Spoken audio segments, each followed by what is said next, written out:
Ako ang inyong Lolo Pael at ito ang aking kwento. Habang nagmamaneho si Tatay Abraham ng sasakyan, ay pinapayuhan pa nito ang nag-iisang babaeng anak na si Samantha. Pasado 7:30 na ng gabi ay pauwi na ang magtatay galing sa teatro. Todo paghahanda na kasi ang dalaga para sa nalalapit na pagtatanghal na sinalihan nila. Isang buwan na lang ay makakaharap na nila ang mga artist sa iba't ibang panig ng mundo. O anak, kumusta na kayo ni Solomon ha? Ang sabi ng nanay mo hindi pa raw kayo nag-uusap. Sorry po, Tay. Hindi pa kami nakikita ngayon linggong to eh. Lagi kasi yung umaalis kapag nakikita ako. Sa school naman, palagi niya kasama yung mga ka-atleta niya katulad ngayon. Kaya pala hindi sumabay sa atin ng pag-uwi. Ayusin nyo na kung ano man ang hindi nyo pagkakaunawaan ha. Hindi normal na hindi kayo nagkakausap, lalo na't magkasama kayo sa bahay. Baka nakakalimutan yung magkapatid kayo at ikaw ang panganay. Ikaw ang matutong mag-adjust. Yun nga po, Tay. Sinisikap ko naman siyang pakisamahan eh. Kaso, ewan ko ba dun kay Solomon? Parang bata kong umasta. Pareho lang naman kayo eh. Kung minsan ganon ka rin naman. Kung hindi ka pa namin ipupush ng nanay mo sa pagtatsatro tatamad-tamad ka rin. At least ako, Tay, alam kong mahal ko rin naman ang ginagawa ko. Hindi naman tutungkol sa kung alam mo ang ginagawa mo o hindi. Ang pinag-uusapan natin ay kung paano ka maging ate sa kanya. Subukan mo namang magparaya para sa bunso mong kapatid para naman hindi kanya iwasan ng iwasan. Ayaw naman namin ng nanay mo na dumating ang panahon na kapag wala na kami, mapuputol na rin ang relasyon nyo bilang magkapatid. Masakit sa amin yun ng mga magulang nyo. Kaya kung sinasabi mo sa akin na alam mo talaga ang ginagawa mo, i-reach out mo siya kahit na anong mangyari. Sige po, Tay. Pakikinggan ko po ang suggestion nyo. Hindi po matatapos ang week na ito, makikipag-usap ako kay Solomon. Natutuwa ko marinig yan, anak. Alam mo naman na bilang alagad ng Diyos, dapat palagi nating ipakita ang pagmamahalan at magsisimula yon sa loob ng pamilya natin. Sa ganoong paraan makikita ng tao ang kabutihan ng Panginoon sa testimonya ng pamilya natin. Ay putot ko, Tsinta! Anak ng kalabaw ng bansot! Gulat na gulat ang mag-ama matapos kamuntikan ng mabunggo ang pusang itim na bigla na lang sumulpot sa kung saan. Tumingin pa to sa kanila at ilang segundong nanatili sa harap mismo ng sasakyan. Kung hindi pa binusinahan ni Tatay Abraham, ay hindi pa aalis ang nasabing hayop. Anak, ayos ka lang ba? Opo, Tay. Ayos lang po ako. Napabuntong hininga na lang ulit si Samantha habang nakahawak sa magkabilang hita. Bumalik lang sa uliratang dalaga nang marinig niya ang tunog ng seatbelt dahilan para mapalingon siya sa ama. O Tay, bakit niyo po tinagal ang seatbelt niyo? Kapag nandito na talaga ang kalsadang to inaalis ko na yung seatbelt ko, anak, para mas makapag-drive ako ng maayos. Habang nakatingin sa nagmamanehong ama, ay hindi maiwasan ng dalaga na kabahan. Hindi niya rin maintindihan kung bakit siya nakakaramdam ng ganoon matapos nilang makasalubong ang itim na pusa. Bigla na lang tuloy sumilay ang takot sa kanyang isip at dahil doon ay unti-unti siyang nangilabot. Nagsimula yon sa talampakan na umakyat pa itaas sa tuhod. Dahilan para makaramdam siya ng pangangatog at panghihina ng mga ito. Nang dumako na sa bandang tiyan ng kilabot ay parang gusto niyang masuka, kaya napatingin siya sa amang umaarangkada na sa pagdadrive. Habang pinagmamasdan niya si Tatay Abraham, ay mas lalo siyang natatakot sa hindi malamang dahilan. Dahil doon ay mas lalong dumoble ang kilabot na nararamdaman niya, hanggang sa umakyat na to sa kanyang dibdib. Dinig na dinig niya ang mabilis na pagtibok ng kanyang puso na parang nakikipagkarirahan sa pagmamaneho ng kanyang tatay. Tay, hinay-hinay lang po sa pagmamaneho. Parang ang bilis niyo po masyado. Ha? Hindi na niya halos nabigkas ang huling letra ng huling salita sapagkat mabilis na ang mga pangyayari. Isang nakakasilaw na liwanag ang nakita niya sa harapan nila kasunod ng malakas na ugong ng busina. Malakas na sumalpok ang kotseng sinasakyan nila sa kasalubong na sasakyan. Mahilo-hilo siya dahil sa lakas ng impact at ilang beses na gumulong-gulong ang kanilang kotse bago huminto sa pinakagilid. Dahil sa seatbelt, ay naiwan siya sa loob ng sasakyan na halos magutay-gutay na sa lakas ng impact ng pagkakasalpok. Pagkatapos noon, ay narinig niya pa ang mahinang boses ni Tatay Abraham na tila may kung anong sinasabi na hindi na niya maintindihan. Marahan niyang iginala ang tingin para hanapin si Tatay Abraham. Hanggang sa tumambad na nga sa kanyang paningin ang dugoang katawan ng kanyang ama na nasa gitna ng kalsada at nakahandusay. Tatay! Yun na ang huling salitang nabanggit niya bago tuluyang nawalan ng malay tao. Makalipas ang 1 linggo, sa wakas ay nagising na rin si Samantha. At isang milagro na may tuturing dahil wala siyang kahit na anong malalang galos sa katawan maliban sa kaunting gasgas. Ang kanyang tatay naman ay wala siyang kamalayan na kritikal pa rin ang kondisyon dahil ito ang mas pinaka-naapektuhan sa aksidente. At inakala nga ng dalaga na para bang kahapon lang nangyari ang lahat ng aksidente kaya hindi kaagad siya naka-move on. Simula rin kasi nang magising matapos ng 1 linggong pagkakomatose, ay palagi siyang dinadalaw na matinding bangungot gawa ng aksidente. Salamat talaga sa Diyos at nagising ka na, anak. Natutuwa akong makita ka ulit. Nay, si tatay po. Hindi pa rin siya nagigising, anak eh.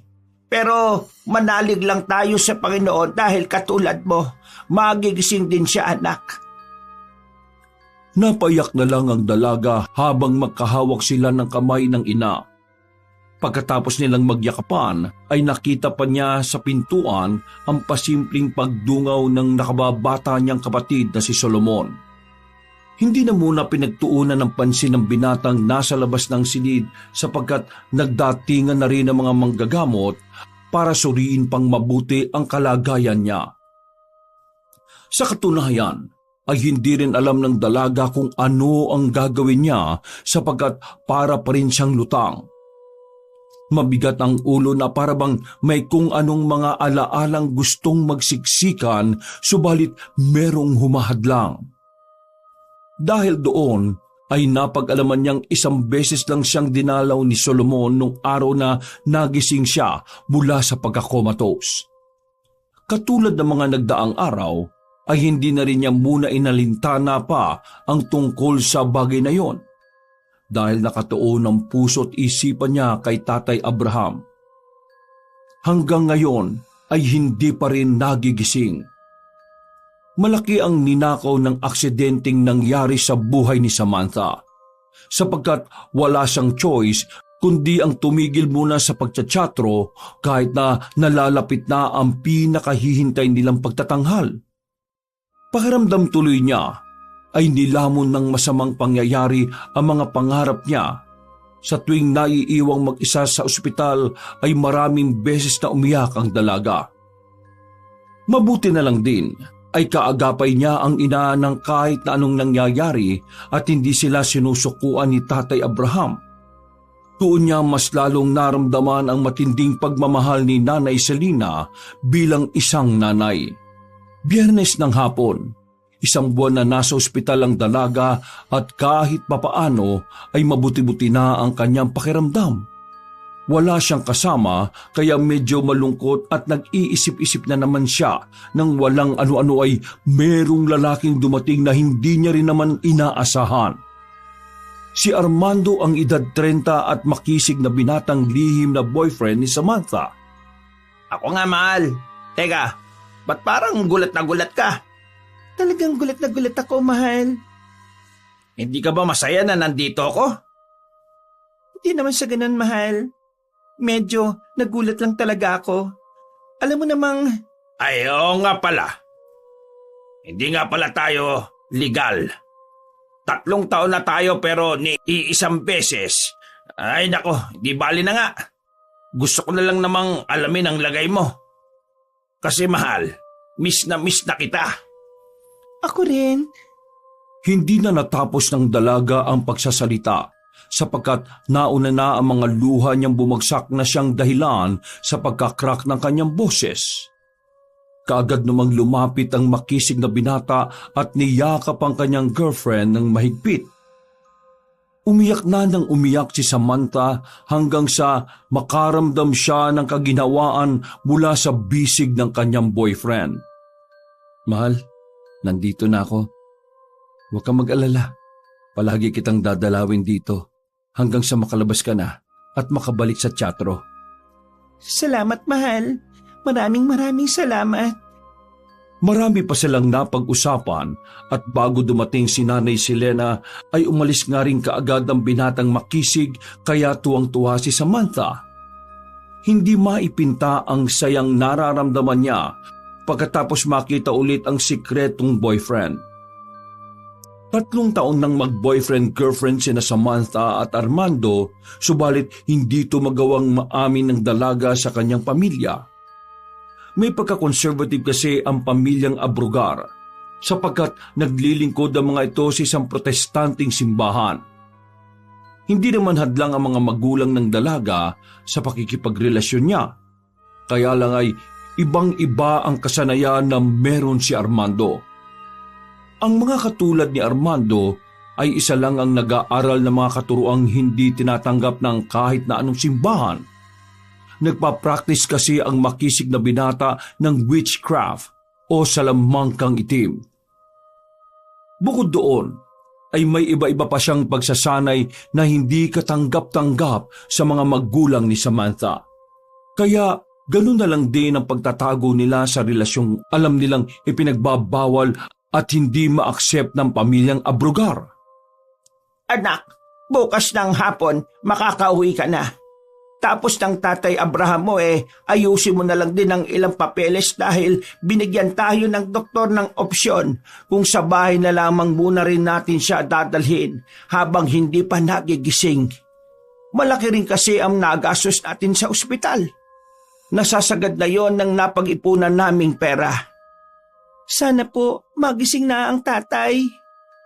May gagawin ang Diyos na milagro, anak. Panghawakan lang natin yon. Kung ano man ang plano ng Diyos, kalooban niya ang magaganap. Naghawak kamay nga ang mag-ina at bago matulog ay sabay silang nagdasal para sa kaligtasan ni Tatay Abraham. Dahil din sa mga panalangin na yon ay naibsa ng kalungkutang pagdaramdam ng dalaga at nakatulog nga siya na mahimbing.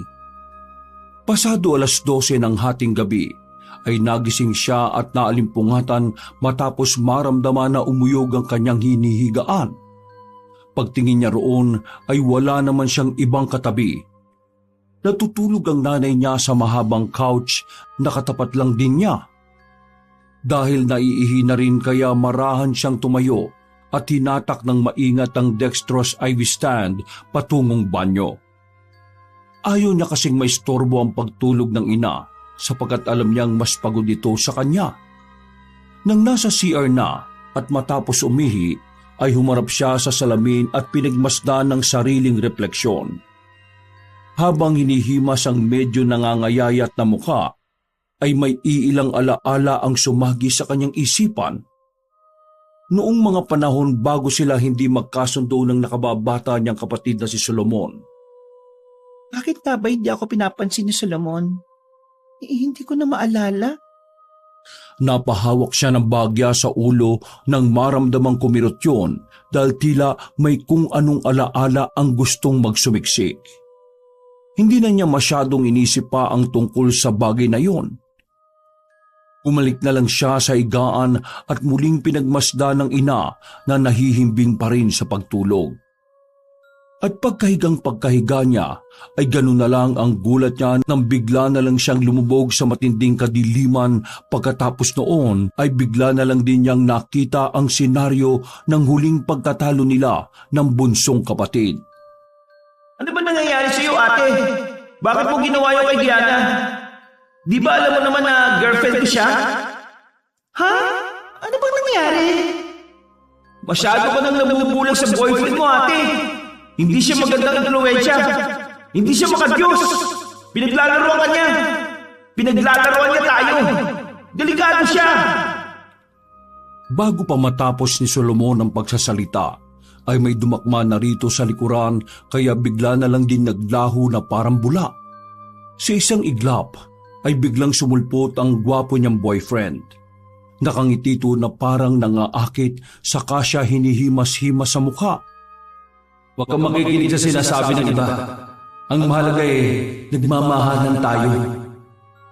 Niyakap siya ng maigpit ni Armando hanggang sa maramdaman niyang unti-unting sumisikip ang kanyang paghinga dahil sa yakap na yon. Mahal, nahihirapan akong huminga. Hindi tumugo ng makisig niyang boyfriend. Masinigpitan pa nito ang pagkakayakap hanggang sa tuluyan na nga siyang mahirapan sa paghinga hanggang nagkakawag na siya. Nang lingunin niya to, ay ganun na lang ang pagkagimbal niya nang makita ang nakakatakot na itsura ng nilalang na yumayapo sa kanya ng maigpit. Namumula ang mga mata nito.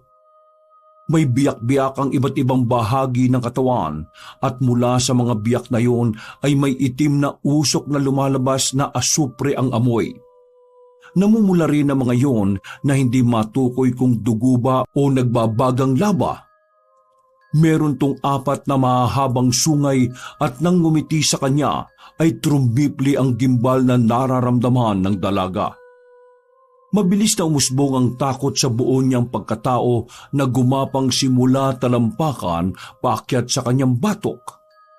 Nanlambot ang kanyang katawan na parang namanhid dahil sa matinding nerbiyos. Mas lalo rin siyang nahirapan sa paghinga kaya hindi na niya nagawang manlaban pa rito.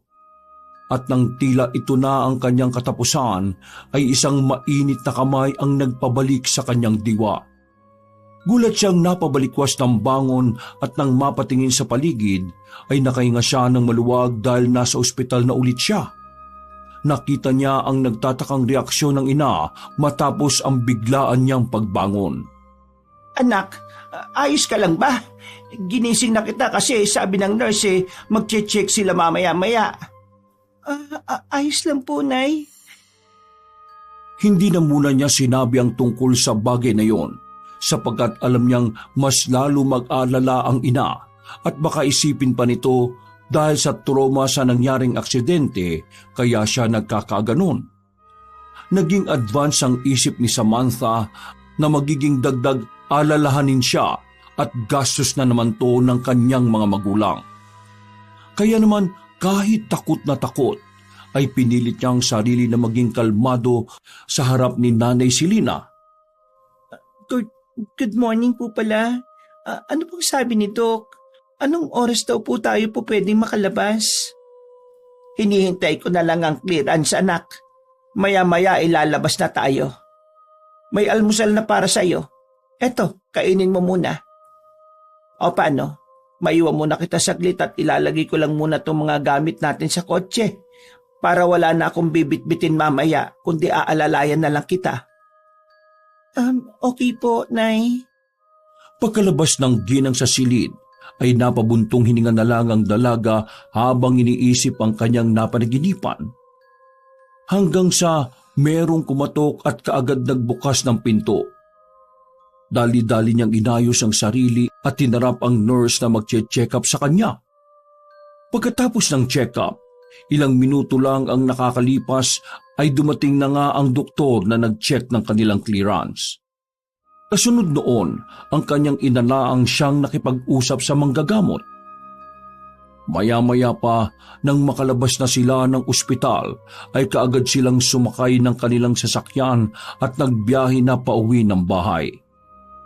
Makalipas ang higit 1.5 oras, ay nakauwi na nga sila sa bahay. At habang bumababa ng sasakyan si Samantha, ay nakatingin lang ang bunso niyang kapatid mula sa bintana ng kwarto nito. Nang makita niya si Solomon na nakadungaw ay umalis kagad to sa dakong yon, kaya natuon na ang pansin niya sa pagbukas ng kanyang ina sa pinto ng sasakyan. Handa ka na bang pumasok sa loob?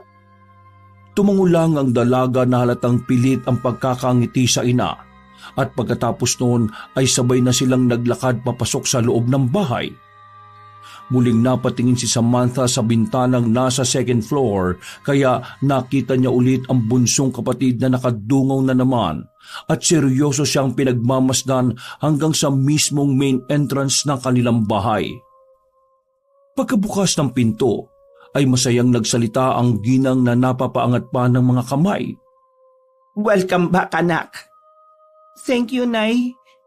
Welcome back sa akin. Soon ang tatay mo naman ang uuwi sa atin ng ligtas. Tama po.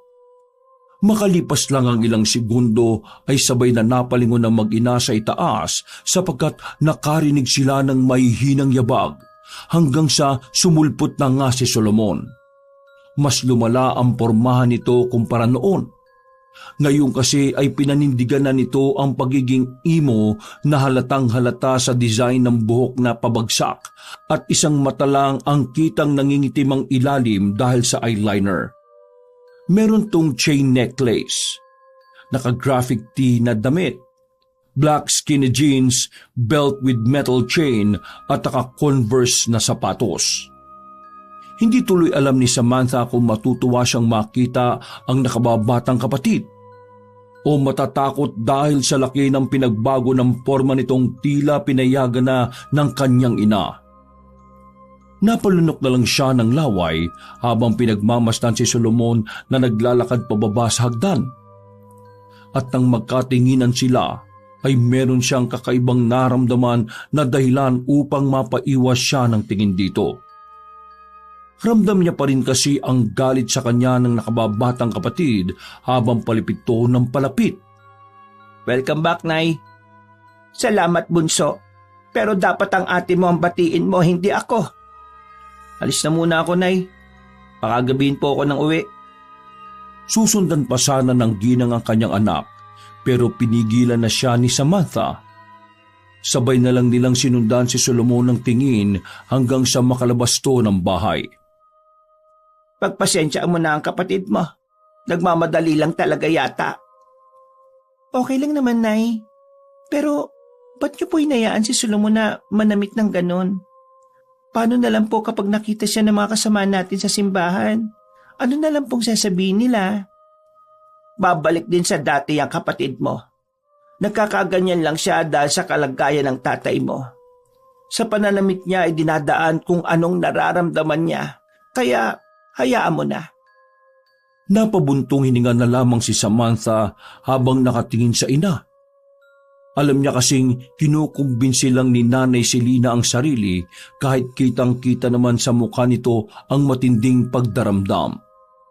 Magkasama silang naglakad papunta sa kanyang silid at pagdating doon, eksaktong dumating ang kasambahay nilang si Manang Ayala. Kahit sanay ay medyo nagulat pa siya pagkakita sa matandang kasambahay dahil pingas ang kaliwang tenga nito. At may bakas ng pagkasunog ang bahaging yun ng muka, kaya medyo singkit din ang kaliwang mata nito. Pagkakuha ng matandang babae sa mga gamit ay saka lumingon sa kanya ang mag-ina. Manang, ikaw na po munang bahala kay Sam, ha? Thank you, Nay. Thank you, Manang. Pagkatapos ayusin ang kama ay nahiga na muna ang dalaga para makapagpahinga.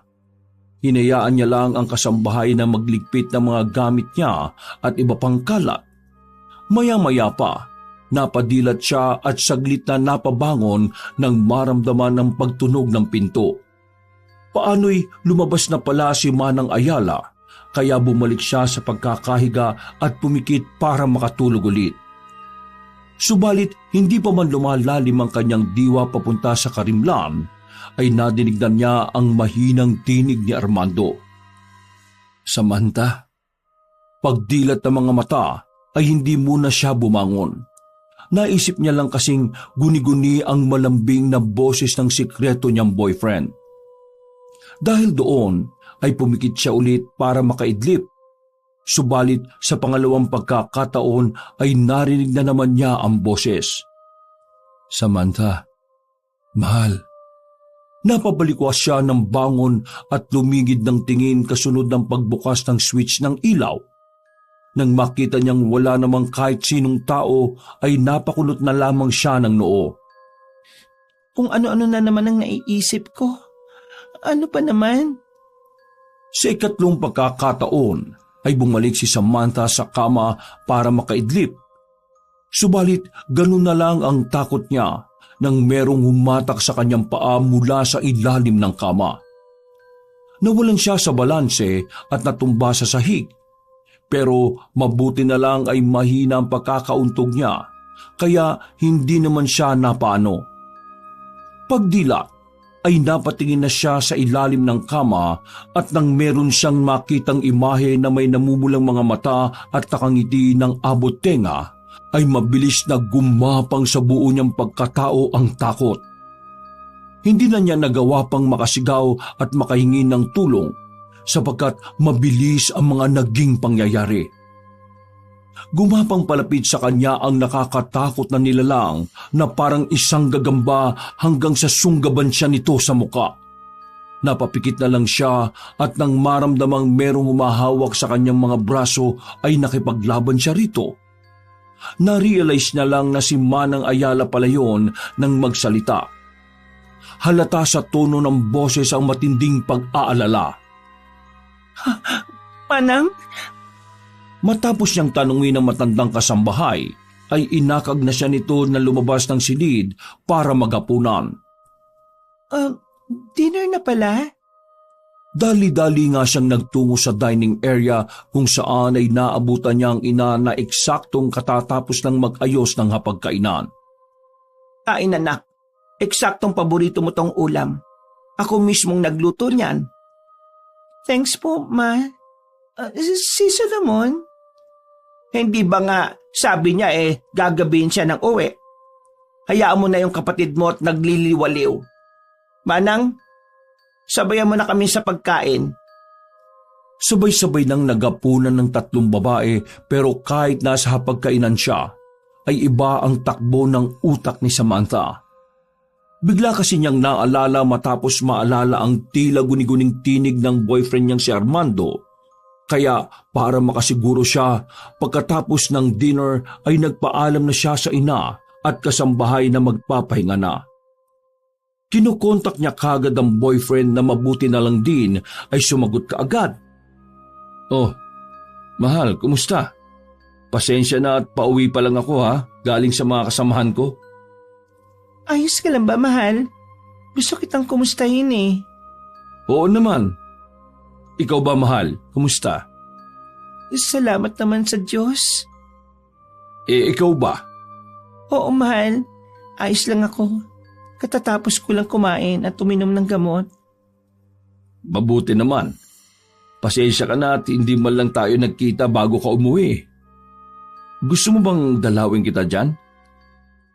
Gustuin ko man pero alam mo namang hindi pwede. Sige, di bale. Basta, lagi mo naman akong kasama eh. Thank you, mahal. Huwag ka mag-skip ng hapunan Tapos, mag-iingat ka sa pag-uwi. Sige na, at kailangan ko na matulog. Sige, mahal. I love you. I love you too. Pagkababa ng cellphone ay kaagad inayos ng dalaga ang kanyang higaan. Eksakto rin na magkasunurang pumasok ang kanyang ina at kasambahay. May dalang gatas at mga gamot ang dalawa na kaagad ibinigay sa kanya. Matapos inumin ang mga to, ay hindi rin nagtagal si Nanay Silena at Manang Ayala.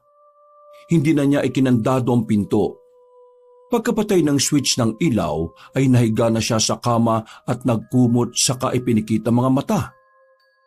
Dala na rin ng pagod ay saglit na lang siyang nakapanalangin, pagkatapos noon ay inagos na kaagad ang diwa niya papunta sa karimlan.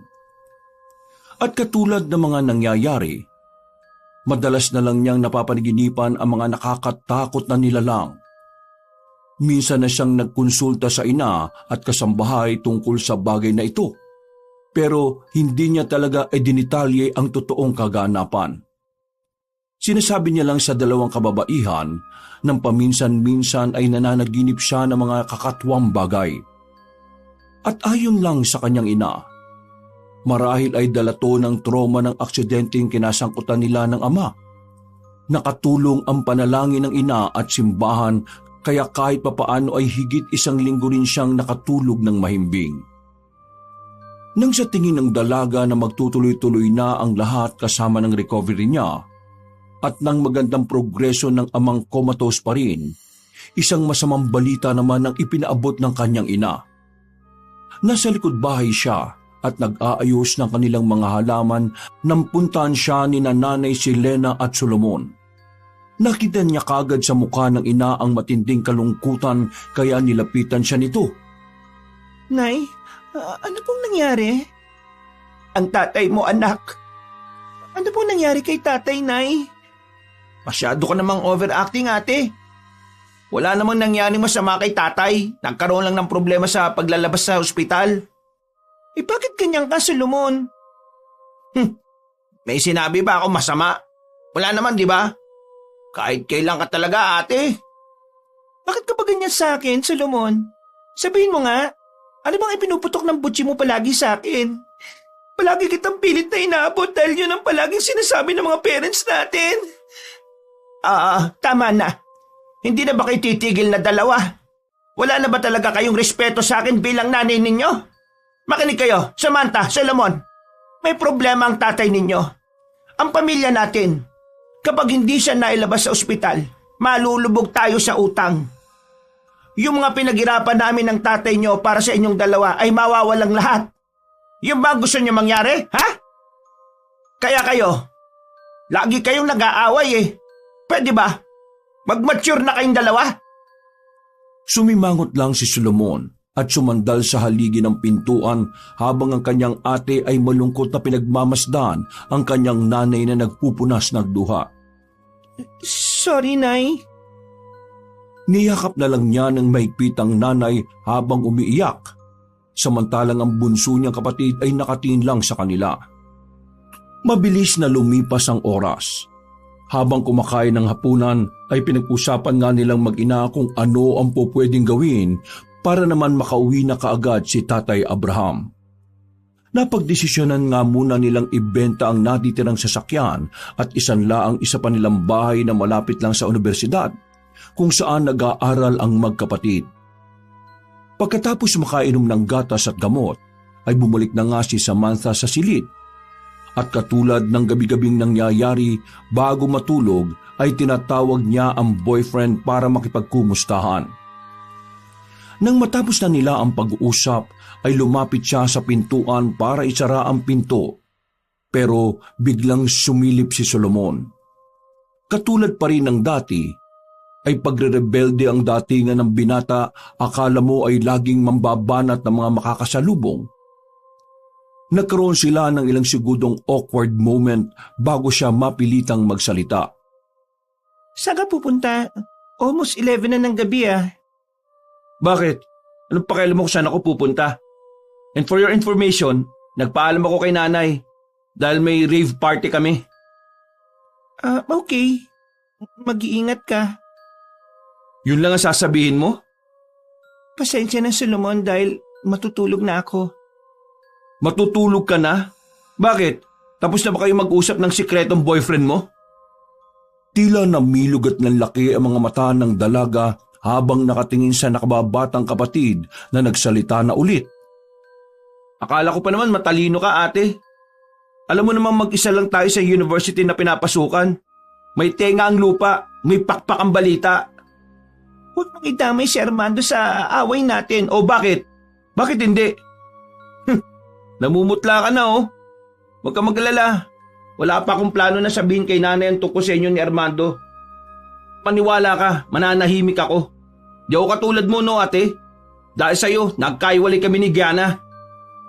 Tumalim ang mga mata ng binata habang nakatingin ng mata sa kanyang ating sobra ang pagkailang. Muli siyang ngumisi bago muling nagsalita ng tila nakakaloko. Para naman patas ang laban, hihintayin ko lang magising at makarecover si tatay bago ko sabihin sa kanila ang lahat. Itaga mo yan sa bato, Ate Sam. Hindi ko kayo hayaang maging masaya ng sinisikreto mong boyfriend. Alam ko kung ano mga gawain niya sa university. Ano kayo mararamdaman ng mga magulang natin kapag nalaman nila na ikaw mismo na lingkod ng simbahan may boyfriend na nag-aaral ng witchcraft? Ang boses mo, baka marinig ka ni nanay at ni manang. Huwag mo akong utusan oh. Dahil nung gabi na sumunod ako sa mga gusto mo, nag-traitor ka pa rin sa akin. Solomon naman, matagal na nangyari yun. Na-aksidente na ako lahat-lahat, kami ni tatay. Hindi ba kung mas okay kung doon tayo magfo-focus? Ilang beses na ako nagsusorry sa iyo eh. Wala na akong pakialam sa mga sinasabi mo. Kahit kailan, hindi na ako maniniwala pa sa mga kasinungalingan mo. Labot ka na ng pride mo, Solomon. Huwag ka nang sumabay sa problema ng pamilya natin, pwede? Manahimik ka na lang at hintay mo ang pag-iiganti ko.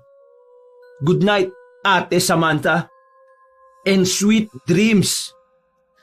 Matapos niyang ngitian na naman ng nakakalokong nakatatandang kapatid, ay naglakad na siya palabas ng bahay. Pagkasara ng dalaga ng pinto ay napasandal pa siya roon habang napapahawak sa dibdib. Mabilis na kumabog ang kanyang puso matapos maalala ang mga sinabi nito kanina patungkol sa kanila ng sikretong boyfriend niya. Para naman maging patas ang laban, hihintayin ko lang na magising at makarecover si tatay bago ko sabihin sa kanya lahat. Itaga mo yan sa bato, Ate Sam. Hindi ko kayo hayaang maging masaya na sinisikreto mong boyfriend. Alam ko kung ano mga gawain niya sa university. Ano kayang mararamdaman ng mga magulang natin, no? Kapag nalaman nila na ikaw mismo na lingkod ng simbahan, may boyfriend na nag-aaral ng witchcraft. Napakuyom siya ng mga kamay habang nagahalo ang damdamin. Hindi niya alam kasi kung maiinis, magagalit o maawa siya sa bunsong kapatid. Bigla ring sumagi sa isipan niya ang mga nangyari ilang buwan nang nakalilipas bago ang kanilang aksidente. Nangyari kasi na nagpaalam si Solomon sa mga magulang na may pupuntang event pero nadiskubre ni Samantha na ang nasabing event na to ay pakikipagkita lang sa girlfriend niyang si Gianna. Hindi naman against si Samantha sa nakababatang kapatid, pero kitang-kita niya ang pagbabagong bigla ni Solomon simula sa pakikipagsagutan sa kanya ng pabalang. Paggamit ng yosi, pag-inom ng alak, pagsasabi ng masasama at masasakit na salita, hanggang sa pananamit ng Gothic at iba pang klase na tila rebelyon sa kanilang relihiyon. Napayak na lang siya habang inaalala ang mga yon, hanggang sa sumagi na rin isa-isa sa utak niya ang masasakit na salitang palaging binibitawan ni Solomon sa kanya. Ang pamamahiya nito sa paaralan at ngayon ay ang pagbabanta pa nito patungkol sa pagsasabi sa lihim nilang relasyon ni Armando. Muli niyang nakuyom ang mga kamay hanggang sa ang awa at takot para sa bunsong kapatid ay bigla na lang napalitan ng galit. Kaya hinigpitan niya ang paghawak dito. Nakaisip tuloy siya ng hindi maganda, kaya kaagad niyang siniwata ang sarili habang humahagulgol. Lord, sorry po sa mga naiisip kong hindi maganda laban sa bunso ko, kapatid. Sorry po talaga. Dahil sa sama ng loob ay nakatulugan ito ng dalaga at wala siyang kamalayan na habang nakasandal siya ay nakatulog. Nang magising siya, bumangon siya at lumipat sa kama, saka bumalik na lang sa pagtulog. Pasado 1:30 ng hating gabi, ay nagising siya ulit at naalimpungatan matapos maramdaman na umuyog ang kanyang higaan. Pagtingin doon ay wala naman siyang ibang katabi. Wala rin kahit na sinong tao sa buong kwarto maliban sa kanya. Dahil naiihi na rin, kaya marahan siyang tumayo. marahang naglakad palabas ng kwarto, papunta sa banyo. Nang nasa CR na at matapos umihi ay humarap siya sa salamin at pinagmasda ng sariling refleksyon. Habang hinihimas ang medyo nangangayayat na mukha, ay muling sumagi sa isipan niya ang conversation nila ni Solomon bago to umalis ng bahay. Napahawak siya ng bagya sa ulo nang maramdamang medyo nananakit ito dahil sa mga alaalang yon. Dahil nga sa inaantok pa, ay hindi na niya masyadong iniisip pa ang tungkol sa bagay na yon. Lumabas siya ng banyo at bago pa makapasok ng kanyang kwarto, ay meron siyang naaninag na taong nagbukas ng main entrance door ng bahay. Solomon, ikaw na ba yan? Hindi sumagot ang imahe. Naglakad lang to papunta sa sariling silid na sinundan niya ng tingin. At dahil mabilis din tong lumakad, kaya hindi na niya nabuksan ang switch ng ilaw sa sala. Sumunod na kasi siyang paakyat sa itaas hanggang marating ang sariling kwarto. Narinig pa niya ang mahihinang pagkalabog ng pinto sa silid ni Solomon na hindi kalayuan sa kanya. Bumalik na si Samantha sa kama at muling napatingin sa kisame. Napabuntong hininga pa siya bago isara ang mga mata.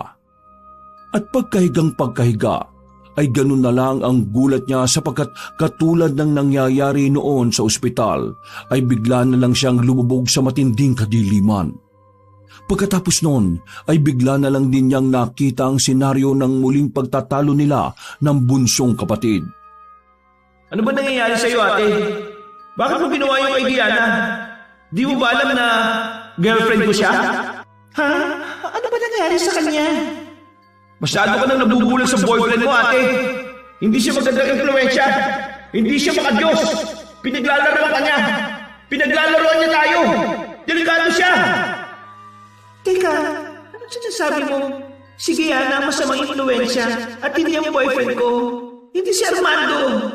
Alam ko nag-aaral siya ng witchcraft. Pero mahal niya ako. Mahal niya rin ang pamilyang meron ako at kasama ka ron, pati si Diana. Wala kang manloloko rito. At bago pa tuluyang makuha ng nakababatang kapatid ay may dumakma na sa kanya sa likuran. Kaya biglang naglaho si Solomon sa kanyang harapan na parang bula.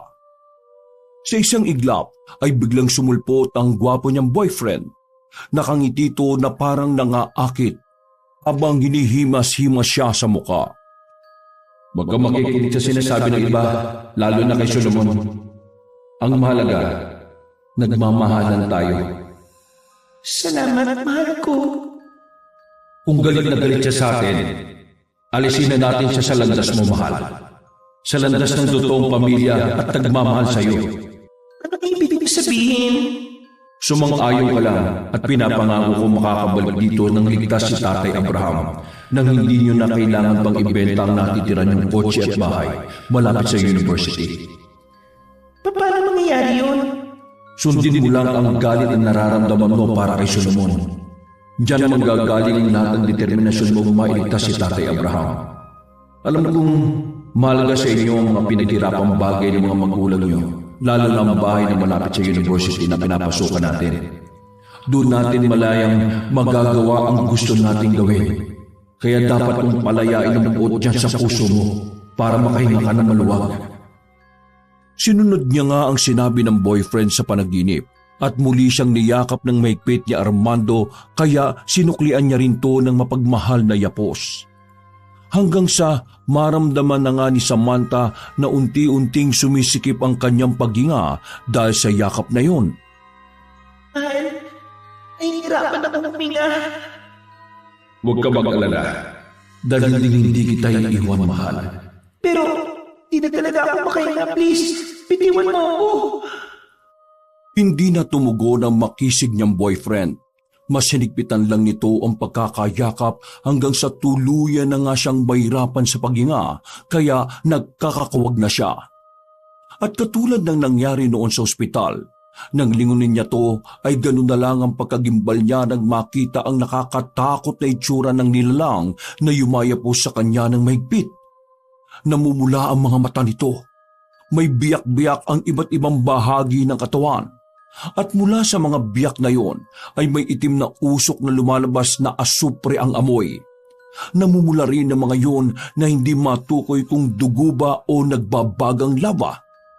Mayroon tong 4 na mahahabang sungay at nang ngumiti sa kanya ay trumipli ang gimbal na nararamdaman ng dalaga.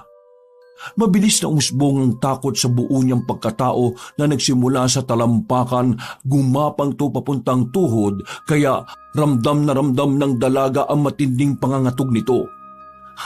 Isis naman! Tulong!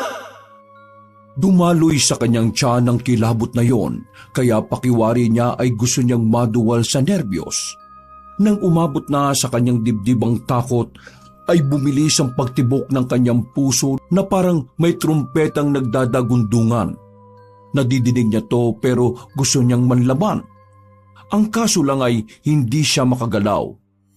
Pagkarating ng tensyon sa kanyang batok ay nanlambot na ng husto ang kanyang katawan na parang namanhid dahil sa matinding nerbiyos.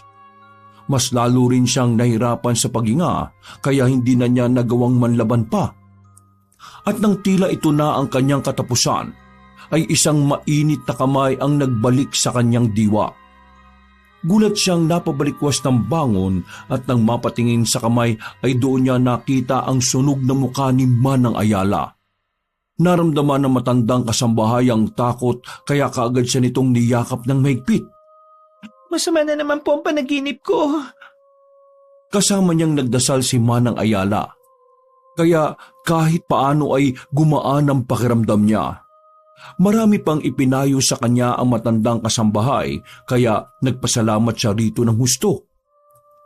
At katulad ng dati ay hindi na niya muna idinitalye sa ina at kasambahay ang masamang panaginip. Gayunpaman ay nakaramdam pa rin siya ng takot para sa kanyang nakababatang kapatid na si Solomon.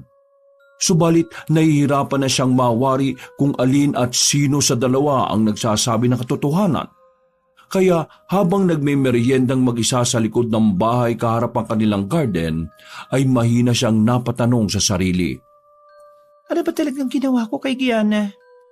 Sinumbong ko lang naman si Solomon sa mga magulang ko. Wala na akong ibang ginawa. Nakakatawa ka rin ate, no? Hindi mo alam mo amnesia ba o sinadya mong kalimutan ng ginawa mo sa girlfriend ko? Sa tingin mo mababaw ang dahilan ng galit ko? Na sinumbong mo lang ang relationship namin? Dapat pala matagal ko na rin ginawa sa hayop mong boyfriend yung mga ginawa mo kay Gianna eh. Solomon naman, please. Hintayin mo ang ganti ko, ate. Hintayin mo! Pagkaalis ni Solomon, ay kaagad nang tinawagan ng dalaga sa cellphone ng kanyang boyfriend. Magandang hapon, mahal. Himala ang aga mo napatawag Hulaan ko. Walang ibang tao dyan, no? Nasaan ka, mahal? Na dito sa hide spot namin. Namimiss na nga kita eh. Palagi na lang tayong sa cellphone nagkakaroon ng ganap. Gusto ko naman sana yung personal.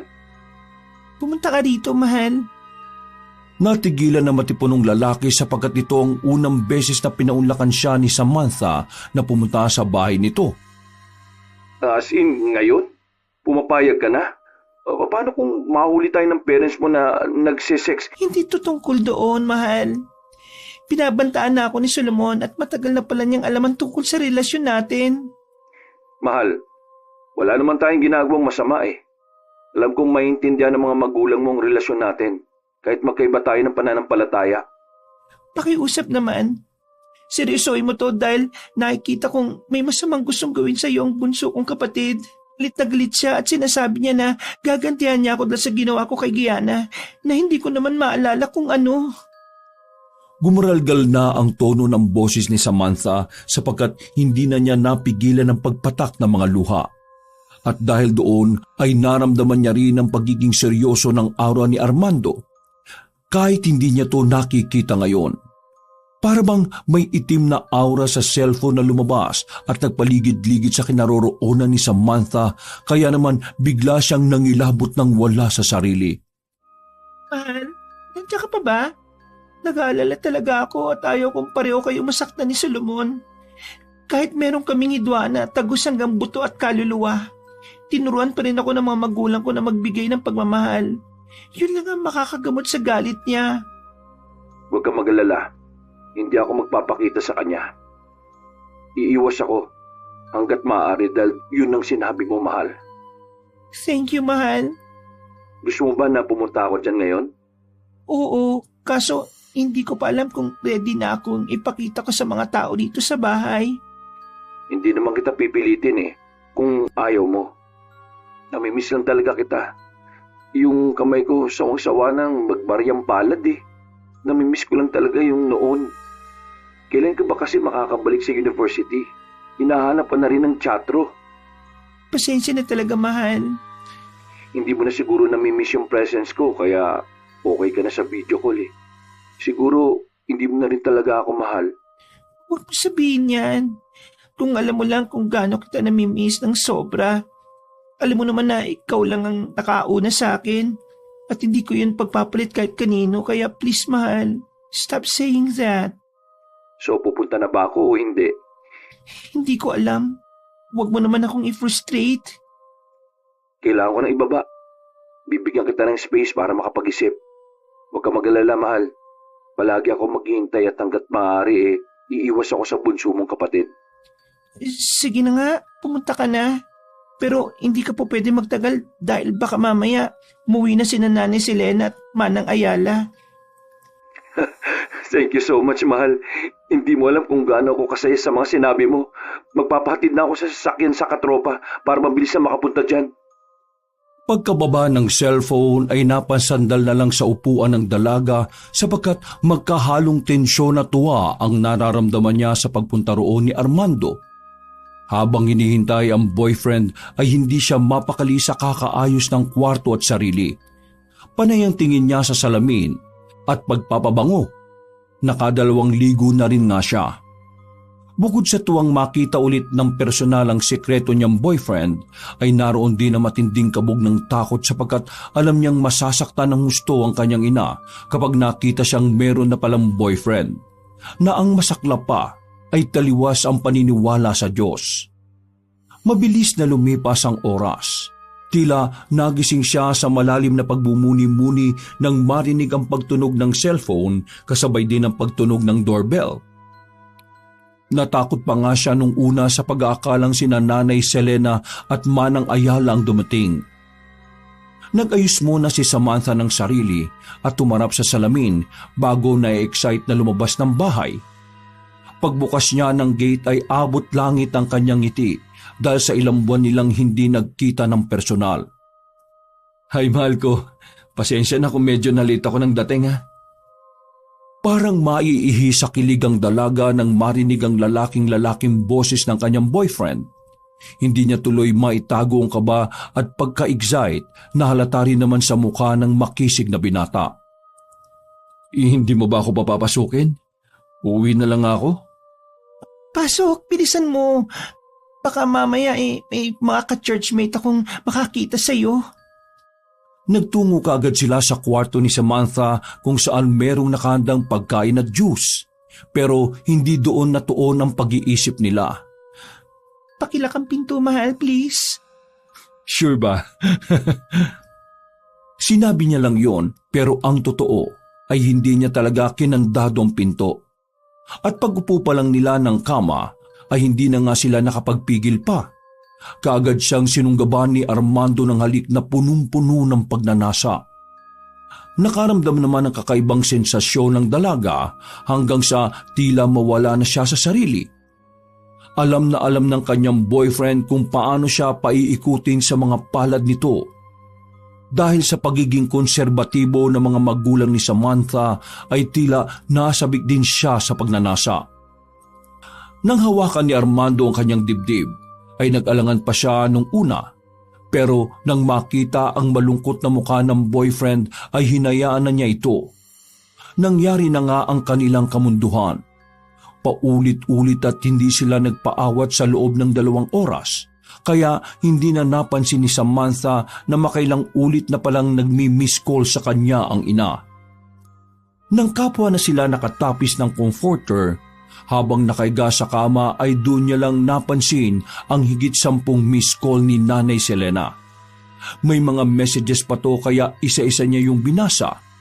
At ganun na lang ang shock niya sa mensahe ng ina, kaya napablikwas siya ng bangon. Pagkapansin ni Armando sa matinding pag-aalala ng kanyang girlfriend ay tumayo na rin ito at isa-isang dinampot ang damit. Habang nagbibihis sila ay wala sa sariling napatanong ang makisig na binata sa dalaga. Mahal, ayos ka lang ba? May problema ba? Parang kanina pa nga pala kasi nagdiring ang cellphone mo no? Hindi na natapos ang makisig na binata sa pagsasalita sapagkat biglang bumukas ang pinto na sinadyang hindi ilak ni Armando kanina. Kitang-kita ni Nanay Selena at Manang Ayala ang pagbibihis ni na Armando at Samantha na nataranta pagkakita sa kanila. Dahil sa sobrang pagkagulat ay nahulog ng kanyang nanay ang cellphone at ito ang pumatay ng katahimikang namuo sa kanilang kalagitnaan. Pasimple pang napangiti si Armando bago pa kunwaring naiilang na binati ang dalawang ginang. Magandang gabi po. Nay, I can explain. Hindi na muna nagsalita ang kanyang ina. Huminga lang to ng malalim habang kinukuha sa sahig ang cellphone. At nang makapagbihis na ng tuluyan sina Armando at Samantha, ay saka naman lumapit sa dalaga si Nanay Selena. Isang malutong na sampal ang natanggap ng dalaga, pero hindi na to umalma pa. Humagulgul lang siya habang si Armando naman ay niyakap siya ng maigpit. Nagtangka namang aluin ni Manang Ayala ang alaga niyang dalaga, pero pinigilan siya ng galit na si Nanay Selena. Kanina pa kita tinatawagan. Nag-aalala pa kami sa iyo ni Manang Ayala dahil inakala namin kung napano ka na. Pero itong aabutan ko, Ano bang pumasok dyan sa kukote mo? Ha, Samantha? Sino ang lalaking yan? Isang sampal na naman ang natanggap ng dalaga pero kahit papaano ay nasangga ni Armando gamit ang sariling katawan. Ay, sorry po. Wala pong kasalanan si Samantha. Ako po ang nagpumilit na magpunta rito. Alam mo ba kung bakit kita tinatawagan ng maraming beses? Nabasa mo man lang ba ang text ko, Samantha? Habang ikaw nag-i-enjoy ka sa pakikipagtarik dyan sa kama na yan, yung kapatid mo, si Solomon, nag-aagaw buhay doon sa ospital. Napahagulgol na lang silang lahat dahil sa masamang balitang yon. Si Armando naman ay ngumiti lang ng pasimple habang sila ay nagdadalamhati. Makalipas ang 2 linggo, sa biyaya ng Diyos ay nakauwi na ng bahay si Solomon. Pero ang masamang balita ay naka-wheelchair na siya at suntok sa buwan kung makakalakad pa rin ulit. Ang isa pang milagrong nangyari, kahit hindi pa rin nagigising ay nakabalik na rin sa kanila si Tatay Abraham nang wala silang kahit anong binayaran sa ospital dahil sa merong mabuting puso ang nag-donate ng pera na hindi na nagpakilala. Hindi na nila ibinenta pa ang sasakyan pero ang bahay malapit sa university ay ipinagpilitan talaga ni Nanay Selena na mabenta sapagkat nalaman niyang dito nangyayari ang mga kamunduhan ng panganay niyang anak. Hindi tuloy alam ni Samantha kung matutuwa siya sa mga nangyari. Bukod sa galit ng ina, ay naiisip niya rin sa nakalipas na 2 linggo. Ito ay ang tungkol sa masama niyang panaginip na may kinalaman sa kinasangkutang aksidente ng kapatid at sa tila himalang paglabas ng kanyang tatay sa ospital. Sundin mo lang ang galit na nararamdaman mo para kay Solomon. Diyan manggagaling ang lahat ng determinasyon mong mailigtas si Tatay Abraham. Alam kong mahalaga sa inyo ang mga pinaghirapang bagay ng mga magulang niyo, lalo na ang bahay na malapit sa university na pinapasukan natin. Doon natin malayang nagagawa ang gusto natin gawin kaya dapat mong palayain ang puot dyan sa puso mo para makahinga ka ng maluwag. Hindi naman siguro magagawa ni Armando ang ganun sa kapatid ko. At saka nandito siya sa bahay. Kasama ko ng ilang oras. Kahit pa medyo na late siya. Panaginip lang yon. Masamang panaginip. Pagbukas ng pinto ng kwarto ay eksaktong nakita niyang dumaan ang bunsong kapatid na papunta sa kusina. Tinaliman lang siya nito ng tingin bago tuluyang mawala sa kanyang paningin. Napansin naman yun ng matandang babaeng kasambahay, kaya sinabihan na lang na siya na pagpasensyaan si Solomon, lalo na't matindi ang pinagdaraanan nito ngayon. Sa mga nakalipas pang araw ay nagkaroon ng magandang progreso si Tatay Abraham. Naigagalaw na kasi nito ang mga daliri sa kamay at paa. Subalit ang kabaliktaran ng mga to ay ang paglala ng sitwasyon ni Solomon.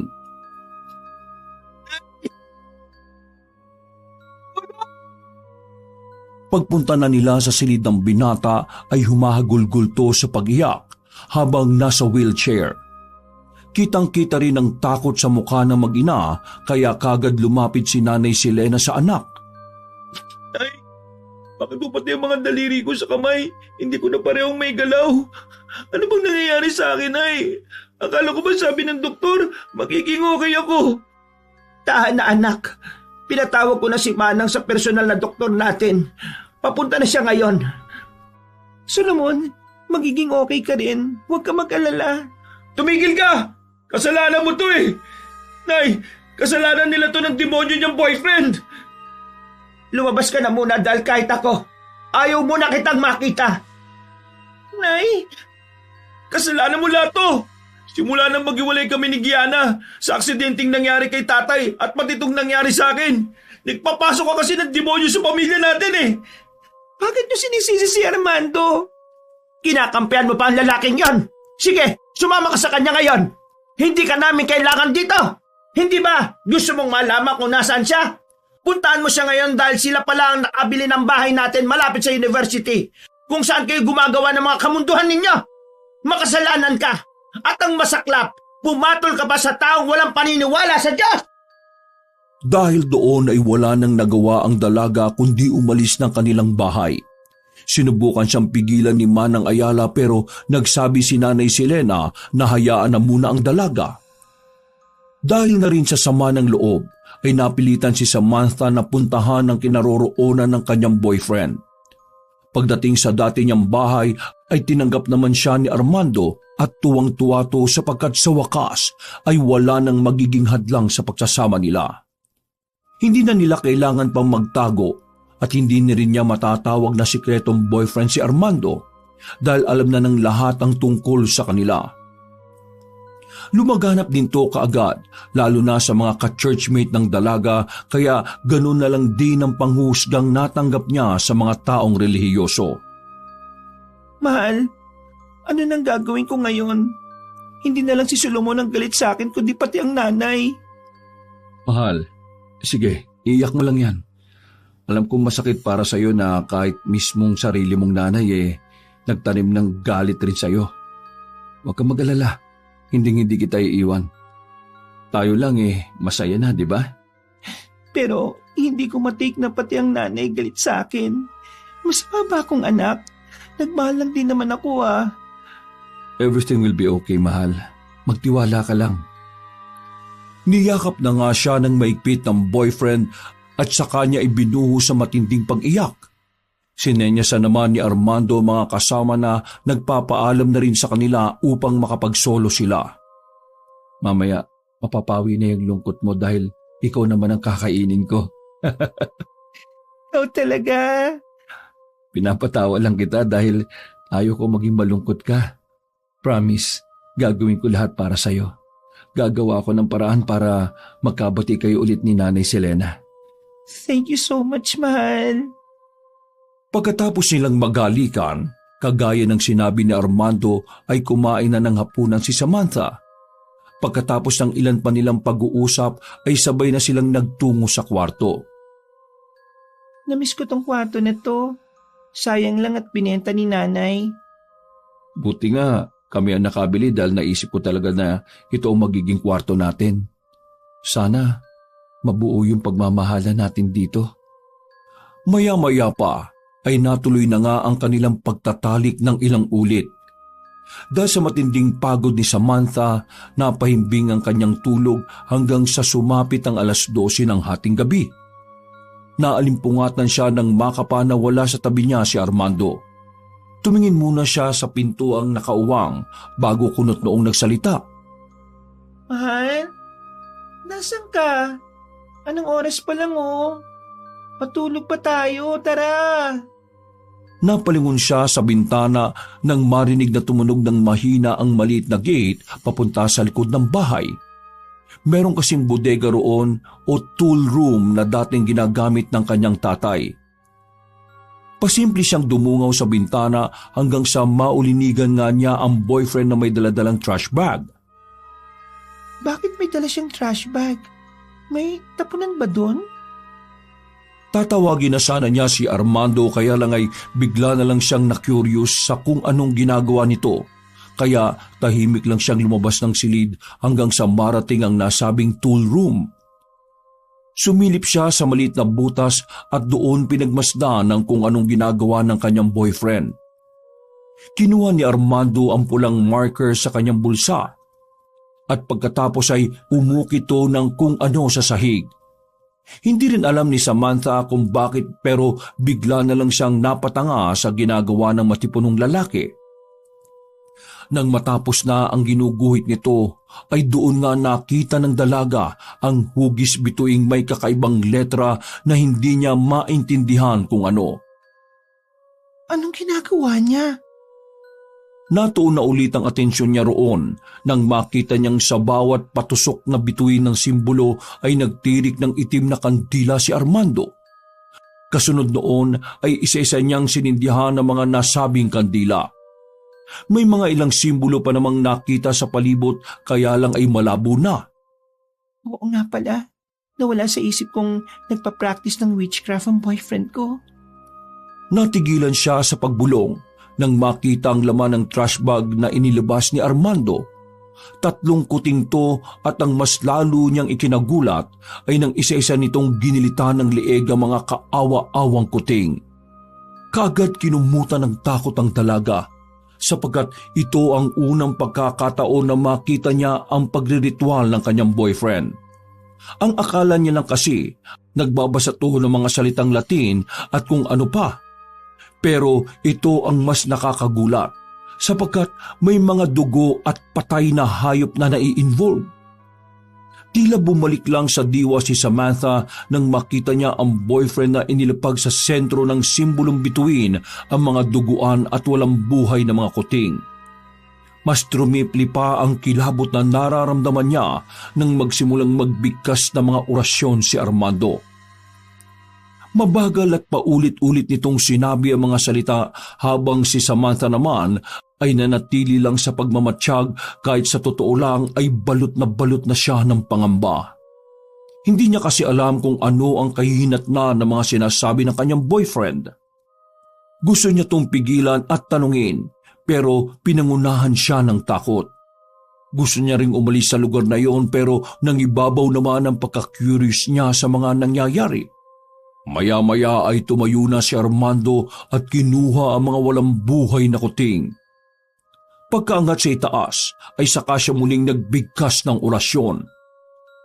Pagkatapos ng orasyon na iyon ay biglang humangin ng malakas dahilan naman upang mamatay ang mga kandila na nakatirik sa bawat patusok na simbolong bituin. Nang bumalik ang sindi ng mga kandila ay ganun na lang ang sumilay na takot sa buong pagkatao ni Samantha. Nakita niya kasi ang nakakatakot na nilalang na madalas magpakita sa kanyang panaginip. Doon niya biglang na-realize ang lahat-lahat. Pagkakita sa malademonyong imahe na nasa harapan ng kanyang boyfriend at saka sa kabilang banda ng kanyang alaala ay bigla na lang din sumagi ang totoong nangyari sa pagitan nila ni Gianna. Kaya pala ganun na lang ang galit sa kanya ni Solomon ay dahil sa hinayaan niyang ma-rape ng mga kaibigan ni Armando si Gianna. Natutup niya ang bibig nang bigla na lang yun maalala nang wala sa oras. Pero hindi niya pa rin magawang makaalis sapagkat kitang-kita niya ang nakakatakot na nilalang na nakikipagtawanan sa kanyang boyfriend. 3 kuting para sa aking hiniling. Mangyari nawa sa biyaya mong kapangyarihan ng dilim. Dahil sa takot ay napatras na lang si Samantha hanggang sa ma-out of balance siya. Nang mapalingon sa kanya si Armando ay nakangiti lang to pati ang malademonyong nilalang na punong-puno ng kadiliman. Hindi na nakatugon pa si Armando sapagkat biglang nagpaikot-ikot ang malademonyong nilalang. Makalipas ang ilang minuto ay namatay ang lahat ng nagsisilbing liwanag kaya tila kinumutan sila ng kadiliman. Dinig na dinig niya ang nakakakilabot at tagus-kaluluwang paghalakhak ng malademonyong nilalang kaya hindi na niya hinayaang matapos pa ang mga yon. Tumakbo siya sa kwarto at kinuha ang bag, sa kadali-daling umalis sa lugar na yon. Subalit bago pa siya makalabas ng kwarto ay naabutan na siya ni Armando. Nakangitito at punong-puno ng sariwang dugo ang katawan. Mahal, oras na ng gabi Aalis ka? Saan ka pupunta? Ismael, kailangan ko na munang umuwi. Kasasabi mo lang kanina, di ba? Na tinakwil ka na nila. Ismael, let me go. Kailangan ko nang umuwi. Natigilan na siya sa pagsasalita at napaupo nang magsimulang humakbang ang matipunong binata na tila demonyo na rin kung makangiti. Bakit ka natatakot? Di mo kailangan matakot sa akin, mahal. Di ba sinabi ko sa'yo? Mahal na mahal kita at gagawin ko ang lahat para sa'yo. Hinaplos-saplos niya ang muka ng naiiyak na dalagang takot na takot pa rin sa mga nasaksihan. Hindi mo kailangan matakot, mahal. Dahil bukas magbabati na kayo ng nanay mo sapagkat mawawala na sa landas natin si Solomon. Tuluyan na siyang mawawala. Huwag ka mag-alala dahil ang kapalit nun ay ang milagrong pagbabalik ni Tatay Abraham. Anong ginawa mo? Tinupad ko lang ang gusto mong mangyari. Hindi na niya pinatapos pa ang boyfriend sa pagsasalita. Tinabig niya ang kamay nito sa kanya to itinulak bago tumakbo palayo. Hindi na rin niya nilingon pa si Armando. Sa kalagitnaan ng gabi ay naghanap siya ng masasakyan na mabuti na lang ay merong mag-asawa na nagpasakay sa kanya. Pagdating niya sa tapat ng kanilang bahay, ay naabutan na niya ang ambulansya at isinakay na nga nito ang tila lantang gulay niyang kapatid. Kinabukasan ay idiniklara na ngang patay si Solomon. Subalit, milagrong bigla namang nagising si Tatay Abraham, pero para lang din tong lantang gulay. Dahil sa mga pangyayaring yun, ay nagkaayos silang ulit ni Nanay Selena pero ipinangako ni Samantha sa sarili na hindi na siya makikipagbalikan kay Armando. At kahit malayo na ang kanyang ex-boyfriend ay ginugulo pa rin siya nito sa pamamagitan ng pagpapadala ng masasamang panaginip kaya nag-confess na ang dalaga sa kanilang simbahan. Doon ay sama-sama silang nanalangin at nagkaroon nga ng tunay na deliberation si Samantha. Nakalaya siya sa tanikala ng sikretong boyfriend na nag-aaral pala ng witchcraft at kung ano-ano pang mga bagay na may kinalaman sa itim na salamangka. Sa biyaya ng Diyos ay unti-unti na nga ring nakarecover si Tatay Abraham at katulad niya ay nagkaroon to ng deliberation. Hindi nagtagal ay nagkaroon ng asawang pastor si Samantha. Ikinasal sila at nagkaroon ng anak na kamukhang-kamukha ng namayapa niyang kapatid. Dahil doon ay pinangalanan din nilang Solomon ng sanggol na lumaking tunay na may takot sa Diyos at katulad nila. Nabuhay sila ng tahimik, masaya at masagana dahil na rin sa biyaya ng may kapal. Sama-sama silang naglingkod sa simbahan at doon na nga pumanaw sina Nanay Selena at Tatay Abraham. Kinupkup na naman ni Samantha si Manang Ayala na siyang nag-alaga at nagpalaki sa kanyang anak na si Solomon. Wakas!